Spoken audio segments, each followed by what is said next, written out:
Well, at the outset, let me thank Dr. Alok for inviting me to deliver this lecture to the city of my alma mater, from where I did my graduation and post-graduation work. And it's a matter of immense pride for me to be at this place after a span of almost more than 30 years. So, fibroscan, what clinician should know? This was the original topic allotted to me, and I prepared about it. And 2 days back, I was turning over the program sent by the organizers.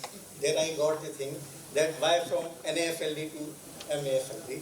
So I have tried to incorporate this also into my presentation. And this was a question to my mind when Alok asked me to give a deliberation of fibroscan, that what is the relevance between fibroscan and diabetes. At the outset, it may appear that there is only very little relevance. But if you go into deep of it and you think of the long-term complication, then it has got a huge deliberation on it. So what is fibroscan? Fibroscan is a special ultrasonographic technology that measures fatty changes in liver and liver stiffness. When I say a special ultrasonography, normally we do linear ultrasonography, which we are seeing right from early 80s. But in 1995, shear ultrasonography or S-wave or short-wave ultrasonography was invented to check the quality of the fruits in food technology industry. Then in 1991, this technology was incorporated for medical benefit, and transient elastography was introduced, which used to detect the fibrosis of the liver. And in 2011, another measure was added to it, which is useful for detecting the fatty infiltration of the liver. Now, fat deposition, the beauty of this process is that it is absolutely non-invasive, absolutely painless. We don't even need a prick for it. And the whole process is over in 5 to 10 minutes, and the technician can operate. This whole machine is absolutely computerized, so removing the human bias in reading the ultrasound. The fat deposition is measured as continued attenuation parameter or CAP, and is measured in decibels per liter. And liver stiffness or fibrosis is measured in kilopascals, or it is written as kPa. Now this is the machine. The beauty of this machine is it is absolutely portable, hardly weighing between 3 to 5 kg depending on the make.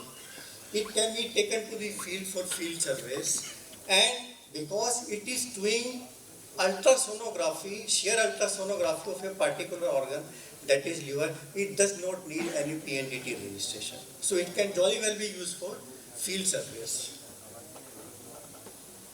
Now, this is a special transducer attached to the ultrasonic probe, and what we have to do is that we need to touch this probe to the skin of the individual in 9th or 10th intercostal space, and then transmit the ultrasound waves at a speed of 50 megahertz. And the beauty of the thing is, if your touch is light or if your touch is harsher, then the machine will tell that the test is invalid. So once the proper touch is there after putting on the jelly, the machine will take 10 readings, and if at least 6 of the readings of the 10 readings do not match, or if there is a differential of 30% between the various readings, then also this will take that the test is not valid.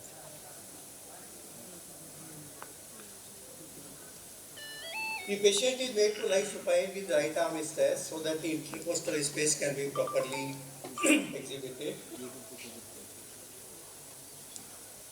The liver stiffness measures varies from 2 kilopascal to 75 kilopascal, and the measurement of the fat, that is CAP, varies from 100 to 400 decibel per meter. The patient should be fasting for 2 hours, otherwise it can affect the results. And the patient should not have consumed alcohol for at least 2 weeks Otherwise, it will lead to fallacious high readings. The machine is fully computerized without any operation. So these are the readings of the control attenuation parameter or CAPI score. These can go up and down with the time according to the condition of the liver of the patient. So if a CAPI score is less than 238 decibel, this is considered as normal. And in this condition, the liver is having a fat content of less than 11%. Although the normal fat content in the individual is usually 5%. If it is between 238 to 260 level, that means around one third of the liver region, less than one third of the liver region. If it is between 261 to 290 decibel, that means between one third to two third of the liver region. And if it is more than 291, that means more than two third of the liver is having fat infiltration. Now, liver stiffness results from FibroScan. These are measured in kilopascals as already told. The normal results are considered between 2 to 7 kilopascal, the average being 5.7. The normal result may be reflected as higher in case of many diseased liver condition of the liver, which we will see in the next slide. Mild scarring is supposed to be present when the reading is between 5.7 to 7. Moderate scarring is said to be having when it is between 7 to 11 kilopascal, and severe scarring is represented as 11 to 14 kilopascal. And you can say with almost certainty that it is a case of cirrhosis liver if the reading is 14 kilopascal, more than 14 kilopascal. And the LSM of 19 signifies portal hypertension. And LSM of 30 kPa signifies that the patient has got higher chances of variceal bleed, and you should subject the individual to upper GI endoscopy. Now, the beauty of this technology over the conventional ultrasound is that for detecting, may I have a little of water, please?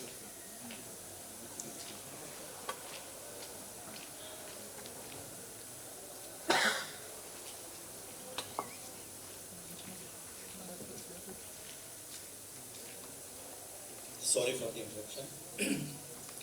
When we are doing ultrasonography by conventional ultrasonography, normal size of portal vein is 11 millimeter.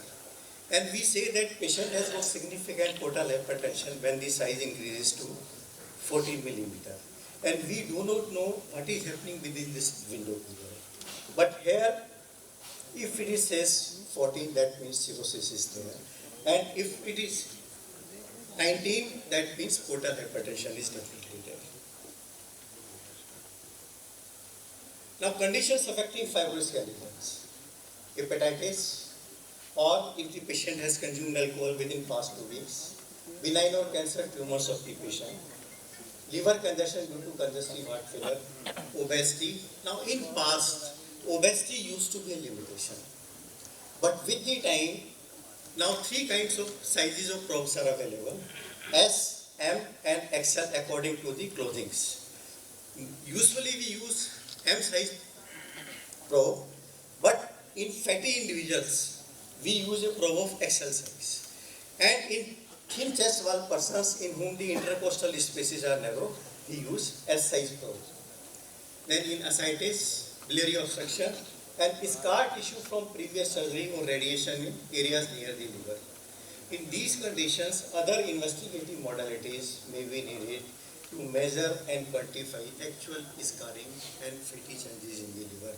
While I say one thing more also, that this technology is not an alternative to any other technology, but it works in conjunction with the other modalities for diagnosing the liver diseases. Now here you see, the liver stiffness results may vary according to the condition of the patient. Normally we take 14 as the upper limit, but in alcohol-related disease we take 19 kP as the upper limit. And if the patient is having cholestatic jaundice, then we take 17 kP as the upper limit. Otherwise, for other hepatitis, it is usually a difference of only 1 kPa. Now, what are the advantages of FibroScan?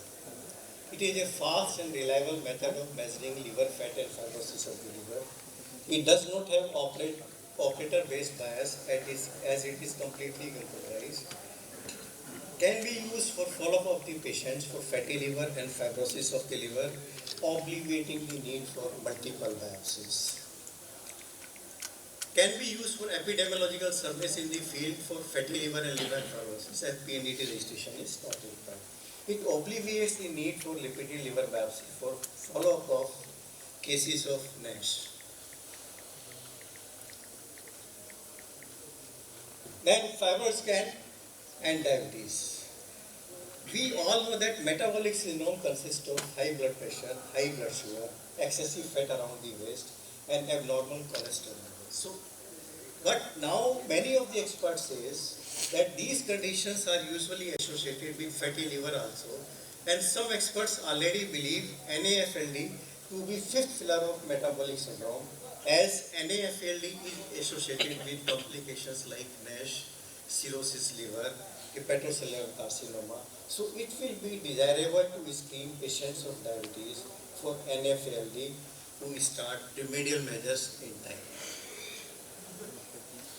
Now, NAFLD is now known as the metabolic dysfunction associated steatotic liver disease or MASLD. Now, why there was a need for it?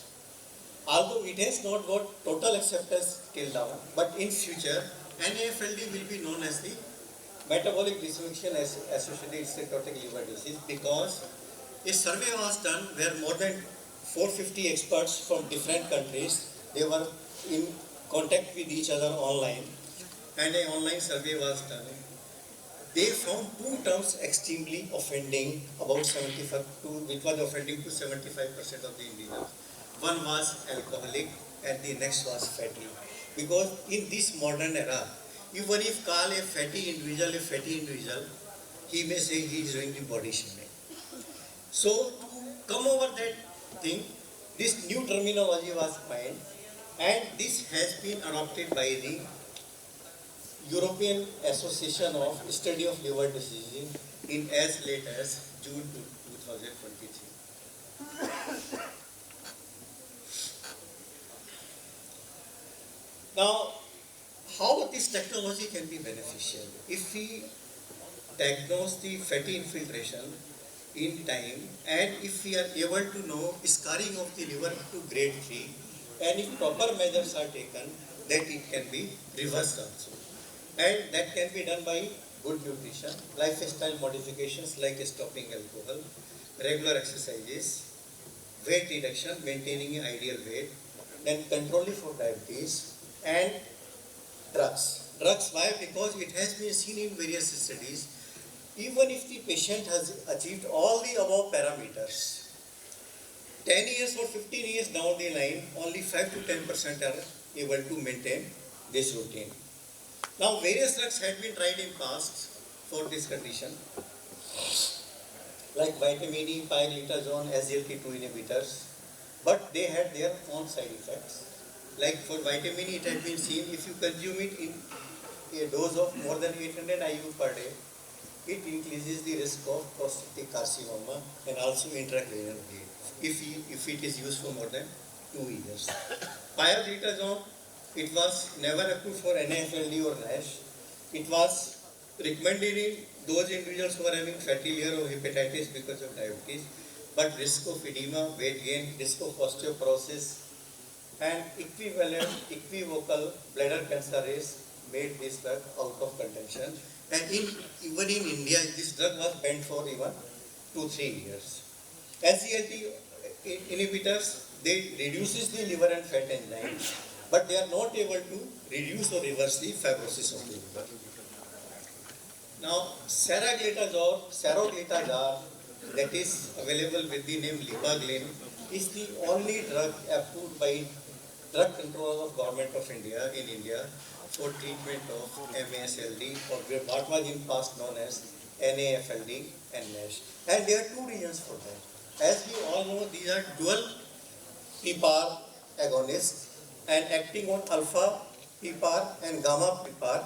One is alpha is decreasing the triglyceride levels, and gamma is increasing the insulin sensitivity.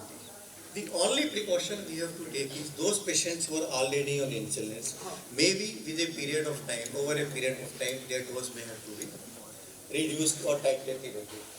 To conclude, FibroScan is a non-invasive special ultrasound technology to estimate fat deposition and fibrosis of liver.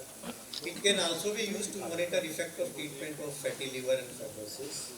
FibroScan can also be used for epidemiological surveys for fatty liver and cirrhosis, and this is where our fraternity has to concentrate a lot, because Zydus Cadila, under the CSR responsibility, they are ready to lend the machine for carrying out surveys like this. And in Delhi, in majority of the hospitals, they are already giving free service for FibroScan in all the major government hospitals once or twice in a week. And if used as a screening tool for NAFLD, liver biopsy may be avoided in substantial number of patients, because as per the data available, world over about 20% of the population is having fatty liver disease. And in diabetics, this ratio increases to 40%. And it is not possible to carry out liver biopsy in such a large population. So this can be a tool which can be very well handy in my disease. Then Saragiradone is the only anti-diabetic drug approved by DCGI for treatment of MASLD. Now, before saying final thanks, I would like to say one more thing, that even in linear ultrasonography, that is, the ultrasonologists are using linear FibroScan now for diagnosing, differentiating between fibroadenoma of the breast and CA breast, for differentiating between benign lesions and malignant lesions of the prostate, and for differentiating between benign lesions of the muscles or between fibrosarcoma. So a technology like this has opened a gate for doing many research works in future for all of us. Thank you very much. Thank you, sir, for this. The reason being, one of my patient got tested at the Zydus machine, and then he went to Varanasi, and he went to Delhi, and the reports from all the three places were markedly different. So I do not agree to this, and what I request my patients now, that get it tested 3 times. Show me 3 values of CAP score, 3 values of LSM score, and I take the average of that. So in my opinion, variability is an issue which needs to be settled. Sir, variability is because of the regions. Like the institution where I am working, there we also have got a machine. What you need is, you need a special software of for carrying out FibroScan in normal ultrasonography machine, and it costs about 70 lakh rupees. What many people do is, they do FibroScan by linear ultrasonography, and they don't mention it in their report. As far as the fully computerized FibroScan is concerned, there is no possibility of an error, because it is totally compromised. There is no human interface. That's why it is done by a technician, not by a radiologist. He has to just put a probe, and the machine is so sensitive, if the position of the probe is not correct, it will say invalid. So if the FibroScan has been done on the same machine and on the real FibroScan machine, the results are not going to be. But if you compare a FibroScan, in our institution we have seen, if one radiologist, he says fatty liver grade 3, if other radiologist done the scan, he says fatty liver grade 1. This is not there in FibroScan, true FibroScan I would say. Sir, industry is after the drugs, because it will take years for fatty liver to become normal. So industry is also pushing UDCA. Yes, so that's correct. Your opinion on UDCA, sir? Everything is for good also and for bad also. Like I would say, we were talking about biosimilars. Now you see there is there is dearth of antibiotics. We are not getting new antibiotics. And the reason for that is that no drug company is ready to put its money into invention of the new drugs because it involves billions of dollars in making a single molecule. And every government, even across the world and even USA, they had been putting cap on the prices of the antibiotics. That's why now a company in India like Biosimilar, what they have done is they have added EDTA to many of the antibiotics. That is shortly going to come into the market. And what they do is, जैसे दिल्ली मेटालोवायरस है, bacteria है, जो resistance है is because of presence of the zinc and some other salt. EDTA chelates those salts and make those antibiotics which were not working previously, now they will work on the resistant organisms. So there are darker and brighter side both to everything. Thank you, Dr. Anil Jain. And thank you. So what we suggest our patients, go on, why take an average of the three machines. There is a variation which Sir has said, but there are different modes of doing fibroscan. And there are separate machines, and separate machines give a different result. So I think we have to standardize one good machine, and we have to send our patients to that same machine, and we have to follow it up on that same machine. But my follow-up would be, sir, in last 6 months I have advocated at least 15-20 patients on saroglitazar. There was not much remarkable difference in their fibroscan parameters as compared to obeticholic acid, and the most important subset was lifestyle modification, which helped in reducing the non-alcoholic fatty liver disease. So if the patient has reduced weight, then probably he is going to convert in the fibroscan changes will be there in the liver. But if he has not reduced the weight, any of these drugs is not very much effective. But only thing is what we have in hand is these two. There is no substitute of lifestyle modifications. Drugs are going to be add-ons, not substitute of lifestyle modifications. We should be absolutely clear to us, and we should be absolutely clear on this aspect to our patients also. Drugs can be helping hand, but cannot be the sole thing. He cannot afford to be relaxed because I am taking a drug to control this. But one thing I would say, I have been using Lipaglyn in my patients since the time it was introduced, not for fatty liver, but for hypertriglyceridemia and diabetes. And I am getting wonderful. It is a wonderful molecule for hypertriglyceridemia. Yes. It is a wonderful molecule. And in fact, on 3 of my batchmates on my advice, either they themselves or their family members, are on these drugs, and they are highly thankful to me for putting their patient on this. It is a very good molecule, Yes. and it's a good molecule for resistant diabetic patients also, and for hypertriglyceridemia. But in fatty liver, the parameters do not change much. Obeticholic acid has some black box warning also. Again, thank you for taking us through that. Just you said where we shouldn't be using this or with which other drugs. One other thing that we see commonly and it shouldn't be used with is pioglitazone. So a lot of people don't realize that patients are on pioglitazone. Using a glitazar is not the best idea. You already made everyone aware of the two brands. Of course, Lipaglyn and then Bilipsa. Yes. Just adding to that, there's a third brand now called Voxar. It's the same drug being marketed by another company. And I'm saying this aloud because, unfortunately, the gastros don't know that Lipaglyn and Bilipsa are the same. The physicians, diabetics, endos may not be aware that Lipaglyn is safe. So you will see a lot of patients, unfortunately, being given the same drug with different commercial names. So, but thank you for taking us through this.